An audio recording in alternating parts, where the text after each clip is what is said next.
Good morning. Can everyone hear me all right? Yes. Great, thanks. Okay, so in this ERM toolbox, it's called Collaborative Risk Management, ERM at the campus level. I just wanted to clarify that it's, I wanted to do some get back to the basics about what enterprise risk management is as a discipline. Obviously everyone's managing their risks, but this one is, I'm going to go a little bit into what the framework and the processes are, some of the ERM principles, and how you can integrate risk management into an organization's overall governance, management, and reporting processes. And then also we're going to discuss some points to make the case for adopting a more strategic and collaborative approach to risk management at your locations. And if you have questions as we go along, feel free to just raise your hand or call. So I don't want to just railroad everybody, so just feel free to jump in when you need to. All right, let's start out with some terminology. And this terminology is from the ISO 31000 standard on risk management. And they did a good job of, if you have to have an international standard, you have enough people arguing about it that you have to get some clarity. And so these terminology is pretty straightforward. So what do we mean when we say risk management framework? It's the set of components and that provide the foundations for the organizational arrangements to basically have your ERM program, for how to design it, implement it, monitor it, and continually improve it throughout your organization. And then when we talk about the risk management process, it's how you apply those processes to your organization. And that consists of the risk communication and consultation process, the risk assessment process, risk treatment, and monitoring. Your question? Okay. So let's go into some of those processes a little bit more. When you talk about risk communication and consultation, there's two things. There's communication, which is the continual and iterative process that you use to obtain information and to engage in dialogue with stakeholders. This could happen sort of on the fly, ongoing meetings, official interviews that you have with people in your annual risk assessment process, your ERM work group meetings, any sort of communication counts. And then consultation is more of that two-way process of coming to a decision, coming up with recommendations. It's going to influence the decision, but it's just an input to the decision-making. It's not an actual decision-making process. So, for instance, if the ERM work group looked at their top risks and they decided that some of them weren't being managed according to the controls weren't good enough, or they thought that the risk was getting worse, they would maybe make a recommendation to the senior leaders at that campus or medical center, whichever location it was, to take these actions on that risk. So that's consultation.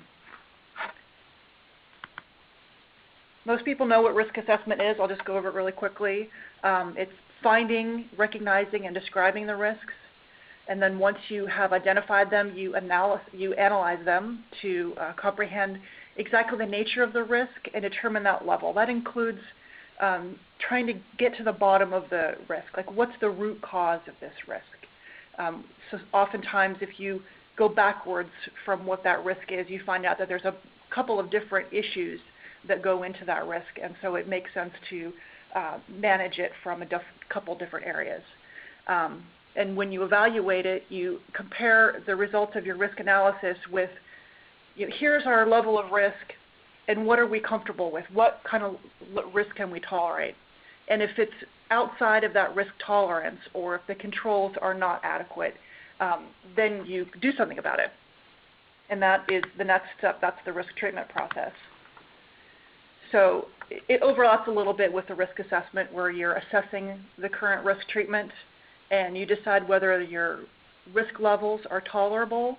And if they're not, you generate a new risk treatment. Or the risk treatment could be something like, we're going to keep an eye on this, we're going to monitor a little more closely, to we need to quickly develop some steps to manage it better.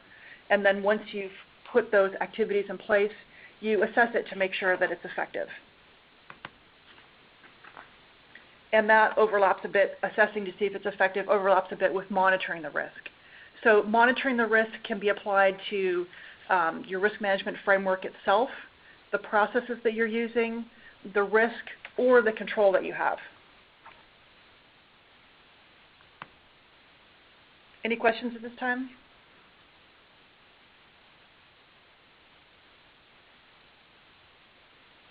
Okay, so really quickly about the risk management structure. And this is very high level. It can apply to any organization. So your first level of what I call defense as far as keeping risks under control is obviously the operational units, the business units. Say you're in financial aid. Your financial aid director is in charge of making sure that those risks are managed.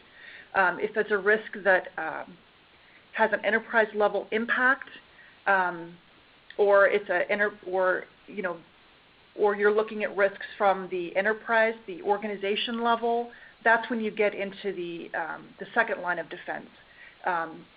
So say the people that are involved in that are, say the entire student affairs division or, all of administrative services. People that are involved in doing that include like the chief information security officer or the control director.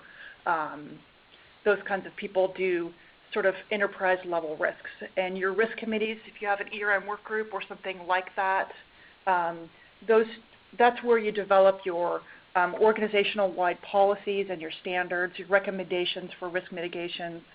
And then it goes up to the senior leaders and the board for reporting on the risks. So the board is responsible for the oversight of risk, but the management is more that sort of vice chancellor, the chancellor level. And then independent audit comes in. Internal audit provides the assurance that the risks are managed. Everything from the risks themselves to if the controls are effective, ensuring that ethical standards are met. So they're a natural partner in making sure that ERM is happening because they're basically focused on the entire enterprise and managing its risks and controls as well as the ERM people. So just to expound a little bit more on who your partners are. Obviously your partners are everybody who you're going to be working with to manage the risks within your area, and if you have responsibility for managing the enterprise risks, your entire work group. But internal audit is a natural partner. In business and finance, it would be the controller or the control director, and anybody who has an organization-wide responsibility. In operations, it might be the facilities director, design and construction, human resources director. There's a bunch of different health and safety people, safety officers in the health sciences, compliance officers from student affairs to research compliance, IT compliance, all sorts of compliance areas. Information technology, your chief information officer, your chief information security officer, and then your policy people.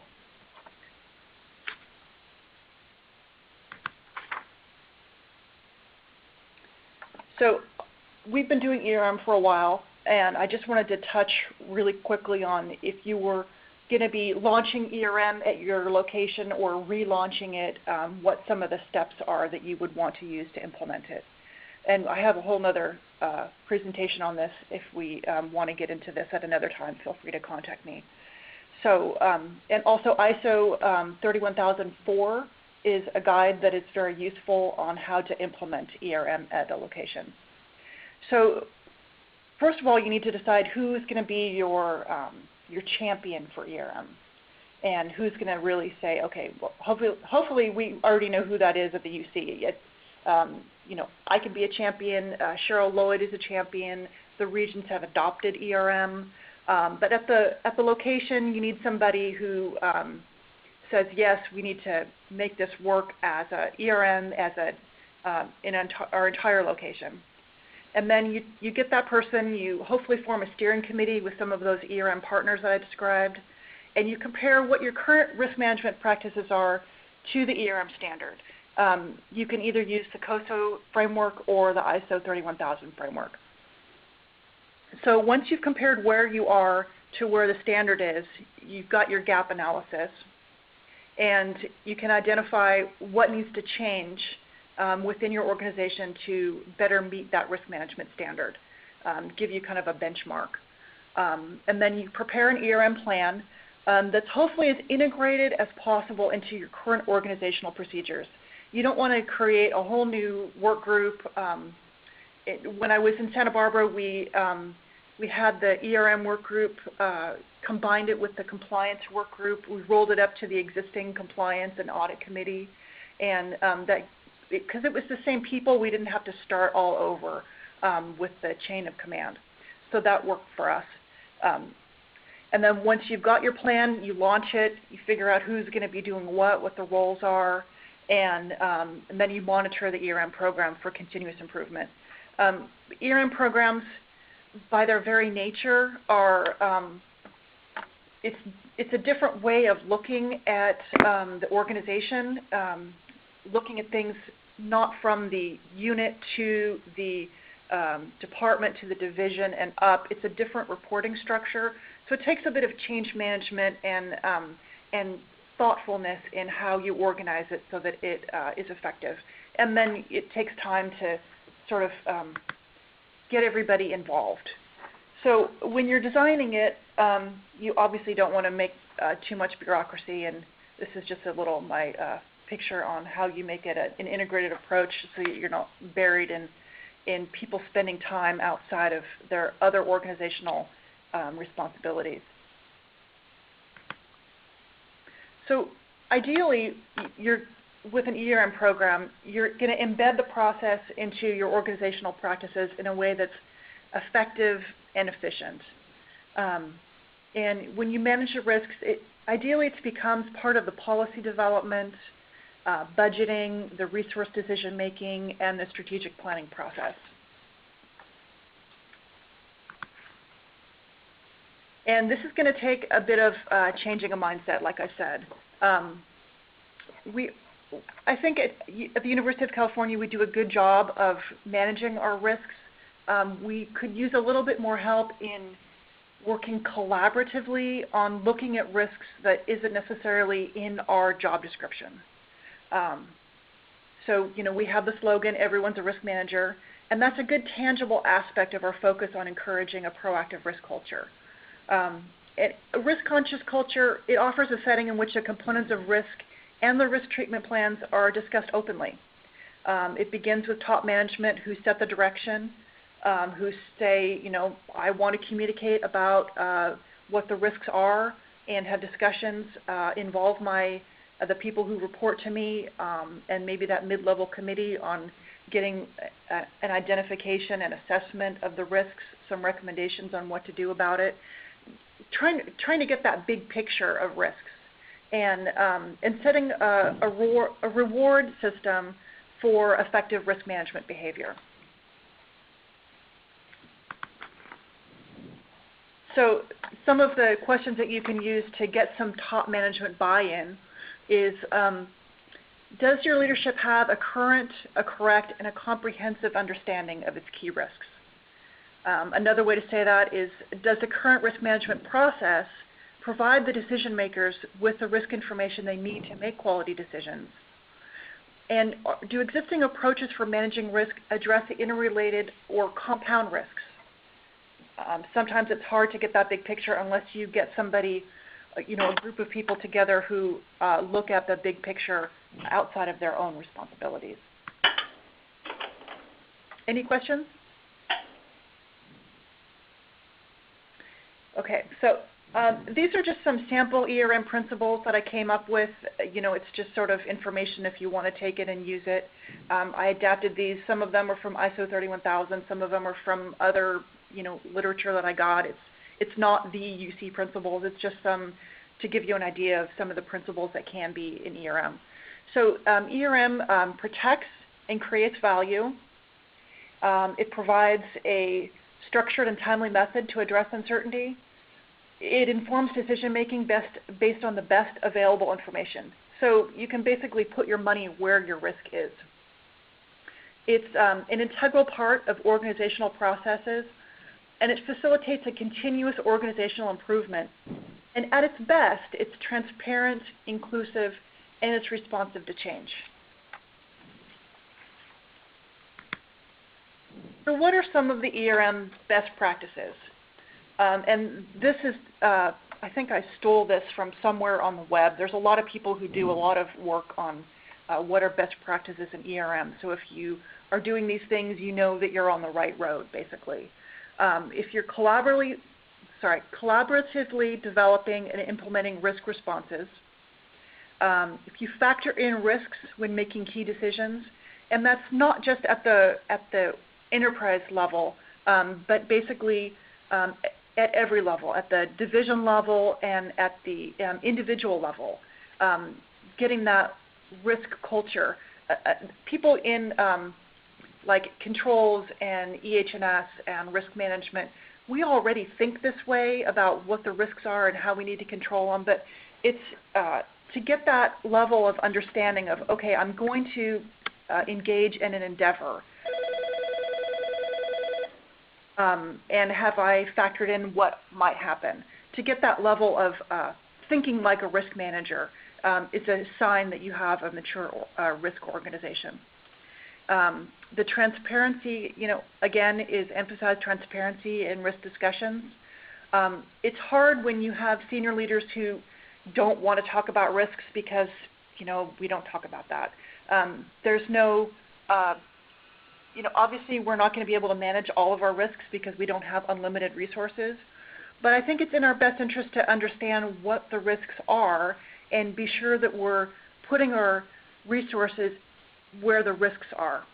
So if we are transparent about it, then the people who see maybe the controls falling apart or the risks emerging can feel more confident about bringing those things up, and it helps the entire organization to move in the right direction. And one of the aspects of this could be discussing risks in the budget and planning process, providing access to risk information. So that risk register that you've developed, is shared with the people in the organization who need to know. And demonstrating that managing risk is a critical part of daily responsibilities. And then, again, integrating that risk management from the functional units to top management. And here's another way of looking at it. So if you have a mature risk organization, they typically differentiate themselves in these ways. And we have, I just want to digress a little bit, we have a maturity work plan, and I've been talking to a lot of the ERM coordinators at the locations of trying to revamp that so that it fits how we do things and is a better barometer for benchmarking where the locations are in their ERM maturity with where we want to go. So, a mature risk organization has a comprehensive understanding at the top level. The senior leaders at UCOP ideally have a comprehensive understanding of the risk to our strategic objectives. And we have a structure to facilitate the development of a consensus on our risk management strategy, and the workforce that understands their role in achieving risk management objectives, and a culture in which employees are encouraged to share negative feedback with their managers, and in which leaders actively seek negative predictions, and a heightened understanding between the corporate silos, which encourages cross-functional collaboration. That can be in a formal setting with your work groups, or it can be, some of the things that we see that we do well, like the chemical safety and security across, campus functional work group that we're kicking off. Those kinds of things, any ways that you can collaborate on risk management.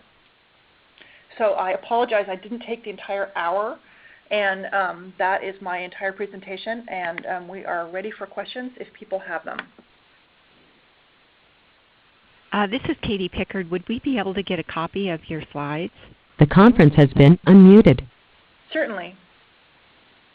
Were you able to hear me? Yes, I can hear you. Oh, okay, good. And I really liked your presentation. I thought it was just great. Oh, thanks. So Emily, do we have a list of attendees that we can email out the presentation to them? Yes, I can. Excuse me. I can send these slides out to everyone who's logged in via the web after the presentation's over. Okay. Does anyone have any feedback for future ERM Toolbox webinars that they would like to see? This is Louise Underdahl, UCLA. Hi. And thank you very much. I always think less is more, and I think your presentation is really on target. And so why try to just fill in with filler stuff when you've already touched the high points beautifully. I just have one question on the best practices and all. Do you think that is a system that you see, especially in the medical center area, since I work here with health system at UCLA, do you think that we are pretty much like doing well with ERM best practices, or like are we 50% there, or is it just a goal that keeps receding like horizons? I just wondered generally because I'm very low on the totem pole, so I don't see the big picture. So I'm not really sure. These sound so terrific. All of these ideas are really. I think they've extracted the very pivotal central dimensions of best practices. And I was just wondering, from your more lofty perspective, if you think that we're doing well as a system, or if there's a certain area that we could improve. I think that managing risk is a critical part of daily responsibilities. I would say from our perspective here at UCLA, we go around and remind people and compliment them when they do things that are positive, to sort of remind them that everyone is a risk manager. I think our safety people have something called caught in the act. They'll go over and commend or give a little, I don't know, a star or something. They give a positive thing when they see somebody doing something that's a positive step toward safeguarding safety. And so I think that's one thing I think we might be doing. But I just wondered from your perspective. Well, I certainly don't have a lofty perspective. I have a different perspective. So I think that we are doing a fabulous job in the culture of risk management and having individuals take a responsibility for looking at risks. And one thing that we can improve on is the formalization of our how we approach risks as an enterprise.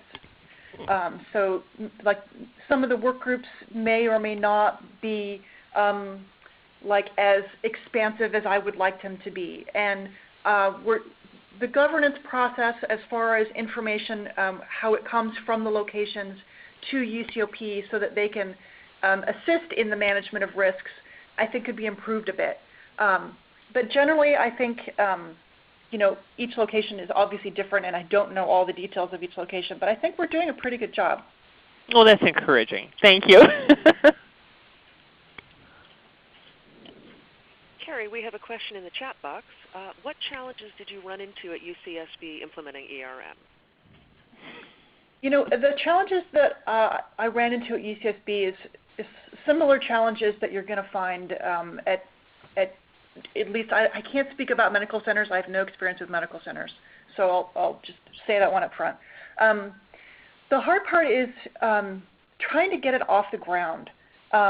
So when we all first heard let's do ERM, however many years ago, nobody really knew what it was, and that's part of the problem. It's like, okay, well, what is this thing, and can we make it happen? So I think part of my homework as in my role is to help people just gain an understanding of what some of the basic principles and practices are of ERM. So I'm hoping to do that, bit by bit in these boxes and in any way I can, really. So to educate people about what ERM is, and then to get you have to have a champion at the campus who gets it and says, yes, I see the value of having an enterprise view of risks, so that we can take the information that we're already getting that goes up the chain, and we add another level of having a work group that says, it's not my responsibility to look at necessarily the campus-wide risks, but when you put the work group together and you tell them, okay, we're hoping that you help us look at campus-wide risks. They're like, oh, well, I only know financial aid, or I only know student affairs, or I only know design and construction. So one of the first things we did is we said, okay, well, let's inform this group about what each individual's risks are. So we spent the first probably half of every meeting that we had in the first year or so, just having each person in the group talk about their risks and sort of educate the entire group, so we kind of got our risk intelligence up a bit, because everybody thinks that the risks that they're managing in their area are the worst risks to the campus until they hear about the other guy's risks, and they're like, oh, I had no idea, or I'd heard about that. And that was one of the challenges is overcoming, is just we don't necessarily know what the other area's risks are. And then some of the other challenges is being empowered. Is the work group empowered to share risk information, to come up with recommendations? And so it's a process. I think it takes time to sort of get that buy-in. And if you do it successfully, you sort of kind of can start small and come up with a plan of how you maybe want to add one other person to your work group and kind of build up and show the value of it, and get invited to the maybe the SECO meetings so that you can or have that information go up to it and create that structure and governance, and then share the information. And part of the problem is just finding the time to get that everyone is a risk manager information out. So that's always a challenge. Did I answer your question? Carrie, is it possible to talk just briefly on the list of 89 risks? I mean, how do you keep the group at that level interested? I know you're going around the room and sharing what each different groups' risks are, but eventually, if you list them all, you have a list of 89 risks. I'm just ballparking a number. Right. Mm-hmm. And how do you keep everyone's attention, because your eyes just start glazing over? I mean, it's Right. very difficult then to find a way out of the woods. So I'm going to go back to, let's see. Okay, so in the risk assessment process, the first thing you do is you identify the risks. So that's your 89 risks, right? And you've come up with this through probably your formal risk assessment interviews that I recommend that you do with internal audit, since they're already doing them. You don't have to. And then you just kind of jot down notes and sort of develop that throughout the year, and the kind of risks that everybody sort of knows about. So you've got your 89 risks. But then once you do that, you sort of analyze them. You're like, okay, well, what's the impact and the likelihood of these risks? And yeah, you quantify it somehow, but obviously, we're people and we need to, add some qualitative dimension to that. So you've got your risks, and then you've ranked them according to, what the general consensus is about the likelihood of that risk happening, how quickly that risk can happen, and if the controls are adequate.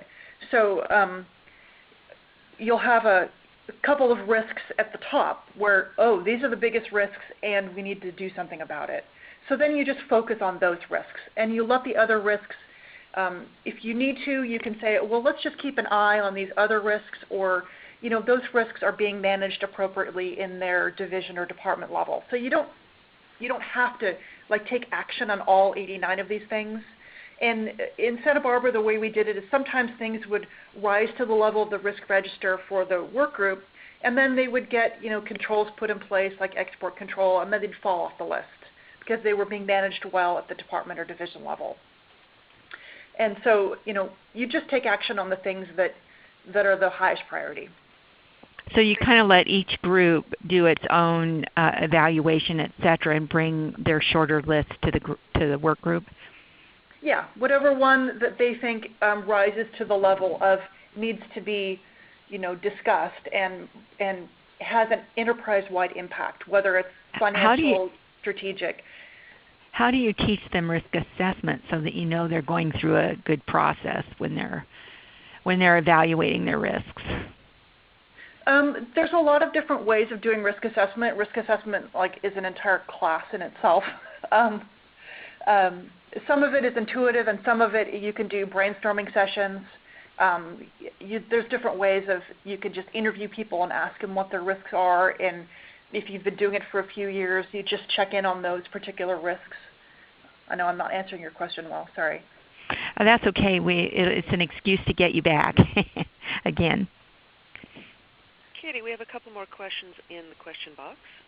One is, what tools do you use to track or monitor risks? Database, spreadsheets, etc. Yeah, so that's one of the things that I'm hoping to develop as a resource UC-wide. We don't have that tool yet, so I'm not going to start talking about it.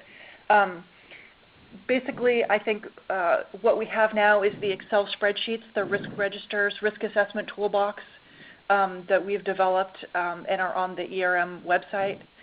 That's, I think, the majority of what people are using. Okay, another question. Are you still using UC Ready for managing ERM, and how is it working for you? Do you use it for compliance management? Okay, so let me clarify. UC Ready was a software tool developed originally at Berkeley, and we saw the need, and it was developed to do business continuity planning, and specifically to engage at the department level people to find out what they're doing to keep their best practices, basically. Like, do you have a list of contact people? And have you considered what your critical functions are? So it's an aspect of risk management, and it's specific to continuity planning. And so we're still using UC Ready right now. We may be switching to something slightly different in the future, but we're using that right now, yeah. And one last question. Do you utilize heat maps for top management? That is one of the reporting tools that I would like to get developed. I don't think we've sort of enabled we haven't given that tool to the campuses yet. All right, that appears to be all the questions in the chat box. And if we have no further questions, thank you to everybody for joining us. I will send out the slides after the call is done, and we hope to see you next month for our August Toolbox webinar. Thank you for having these interesting sessions. Thank you, Carrie. It was wonderful. Thank you. Bye. Bye.